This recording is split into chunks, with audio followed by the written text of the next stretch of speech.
Zamperla is like a terrible manufacturer. I mean, they literally have done nothing good, like, at all. If I take a walk through their catalog, not much meets the eye. They have a lot of models and extremely quirky ones at that, but they aren't really that cool. Zamperla's best coaster is their spinning mouse model, which are decent rides. They're still not amazing, but the spinning adds more than it should. Besides that, they make an absolute ton of family coasters and powered coasters, which are not exciting at all. Despite these quite terrible models, Zamperla also has some takes on what extreme coasters should look like. But guess what? They have done nothing good with this either. Of course, I can point a massive finger at the Volair model. This thing is a piece of shit. Like, literally. This machine traps you in a cage and slams you around a terrible layout that doesn't deliver much forces. It's literally a living nightmare. I hate headbanging, and this coaster feels like it was built to maximize this. In more recent news, Zamperla has tried to recover from their faults by creating the Thunderbolt model, and this looked 10 times more promising than anything they have been made before. Unfortunately, something went wrong in the design process, and these coasters kind of suck. But hey, at least they don't give off the appearance that they suck, they just turned out to ride terribly. So there is Zamperla's horrible history with making coasters, and this entire video is meant to talk about how they're going to turn this around. But I want to take some time to talk about what Zamperla does really well, and that is their flat rides. I'm not going to dig too deep into this category because 1, I am not a big fan of flat rides, and 2, there's a lot to talk about. Just know that Zamperla covers the entire range of flat rides from kiddie to family to extreme. Their most popular models are their Nebula Zs, Discos, Frisbees, and their new Air Race model. Beyond this, they also make some SFX coasters, raft rides, and just like a whole bunch of random stuff. Now that we talked about the good and bad of Zamperla, let's talk about their future and why are they going to turn around in the coaster industry.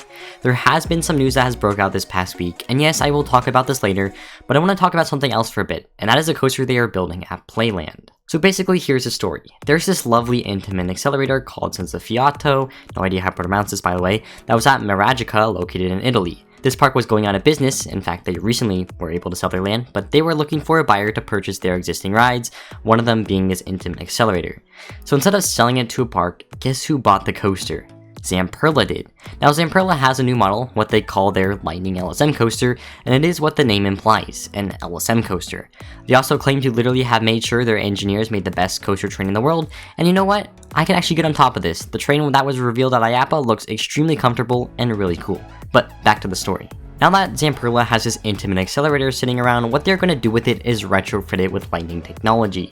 This means putting LSMs on it and the new trains.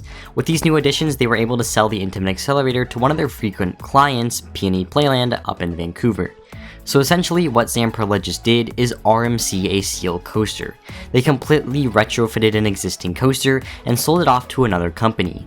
Now this is huge. We know wedding coasters have to be patched up all the time and there are numerous companies that do so, but we have not really seen big manufacturers buying or retrofitting each other's coasters. This is another point that I'm going to come back to.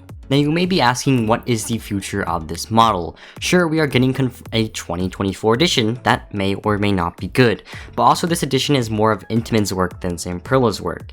But there actually is a second edition coming in 2023, and it's all made by Zamperla. At IAAPA in this past year, Zamperla confirmed they are building a lightning coaster in China. I believe this will be completely ground up, but you can correct me in the comments if I'm wrong. It's still not anything too special though, as it's taking the Thunderbolt model and retrofitting it with lightning technology. Overall, I am very curious to see what Zamperla does with these two coasters and ultimately how good they will end up being. I'm sure that they will be better than the Thunderbolt model because they look 10 times better than the Thunderbolt model and the trains look sick, but it's really only speculation at this point. Now here is the big news, Top Thrill Dragster. We know that ElToroRyan has boldly come out and said that Zamperla is working with Cedar Fair on Top Thrill Dragster, and I believe him, and I am 99.9% sure he is correct. Now what does this already sound familiar to? It's very similar to the Playland project as Zamperla is out retrofitting already existing steel coasters.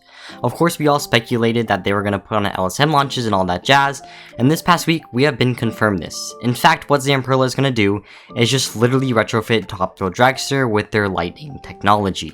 So ElToroRyan this past week confirmed that Zamperla is putting on a LSM launch, which was not very surprising. LSMs are 10 times more reliable than any other type of launch. But the problem is, it would be less hype to reopen a beloved coaster with a significantly worse launch. So what is Cedar Fair's and Zamperla's solution to this problem?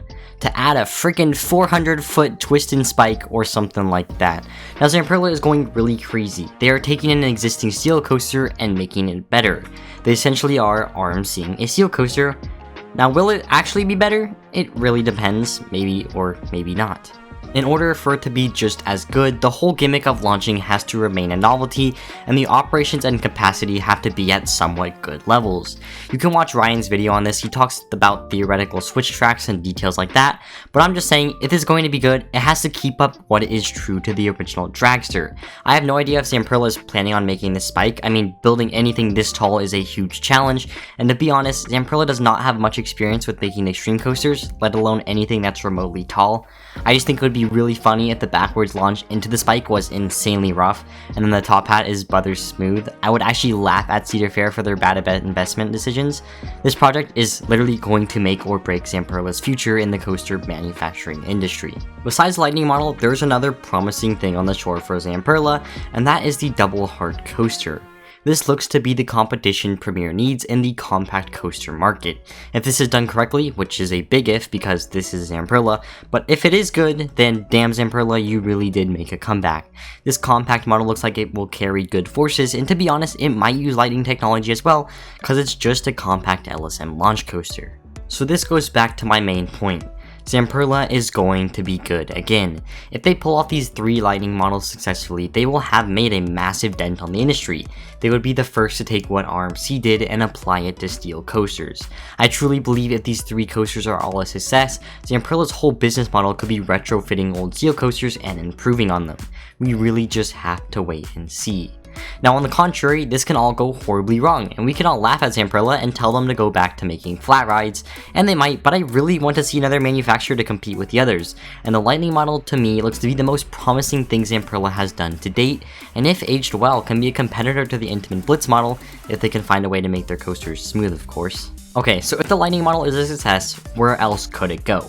Besides any ground-up options, you could definitely see something like they remodel Accelerator in the same style as Sifonciato, or like another example that's not going to happen is Montezuma's Revenge. I know these two are at the same park, but it's the first 2 that come to mind. Both of these are steel coasters that could have used some help in different times, and would match what Zamperla was up to right now. Hopefully this does go well for everyone. I am really curious to see what the future looks like for this pretty bad company. They haven't done anything good in their years of making coasters, and this lightning model is the only promising thing to come out of this manufacturer. I'm really curious that if this is a success, will Zamperla buy all the coasters like Playland, or will they work directly with the parks like with Top Thrill Dragster, or maybe ground up like the Thunderbolt Lightning Hybrid? But anyways, for now, I can say Zamperla is going to be good again. That's all for today's video, guys. As always, make sure to like and subscribe. I'll see you in the next one. Have a great rest of your day. Goodbye.